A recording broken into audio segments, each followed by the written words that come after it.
The President has proclaimed emergency. This is nothing to panic about.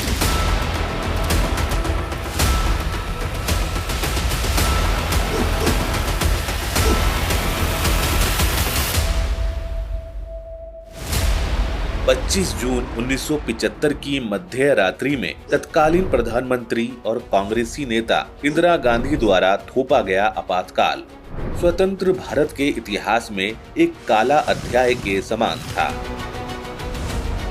वहीं राष्ट्रीय स्वयंसेवक संघ के इतिहास में भी आपातकाल एक महत्वपूर्ण ऐतिहासिक घटना है। आपातकाल के दौरान लोकतंत्र की पुनर्स्थापना हेतु संघ के स्वयंसेवकों ने अपमान और अत्याचारों को हंसते हंसते सहन किया था। अगर कार्यकर्ताओं को दी जाने वाली यातनाओं का विस्तार पूर्वक वर्णन किया जाए तो अमेरिकी सेना का कुख्यात बंदीगृह गुआंतानामो बे शायद फीका पड़ जाए।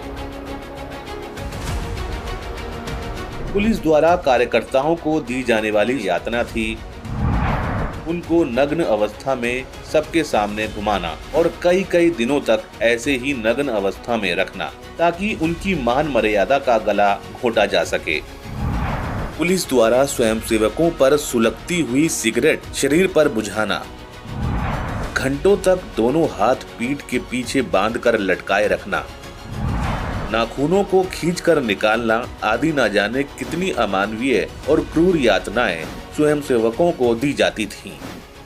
आपातकाल की जांच के लिए बनी शाह आयोग की रिपोर्ट में इन क्रूर अत्याचारों के बारे में पीड़ितों और उनके सहयोगियों ने अपने बयान दर्ज कराए थे, लेकिन सत्ता वापसी के पश्चात कांग्रेस ने इस रिपोर्ट की सभी प्रतियों को नष्ट करवा दिया था।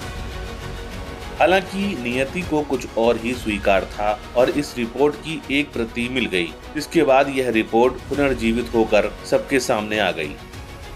आपातकाल के बाद पटना में संघ के विशाल प्रशिक्षण शिविर को संबोधित करते हुए श्री जयप्रकाश नारायण ने कहा था, राष्ट्रीय स्वयंसेवक संघ एक क्रांतिकारी संगठन है।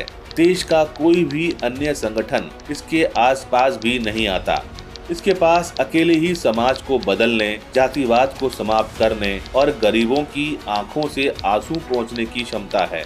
मुझे इस क्रांतिकारी संगठन से बहुत उम्मीदें हैं, जिसने एक नया भारत बनाने की चुनौती स्वीकार की है।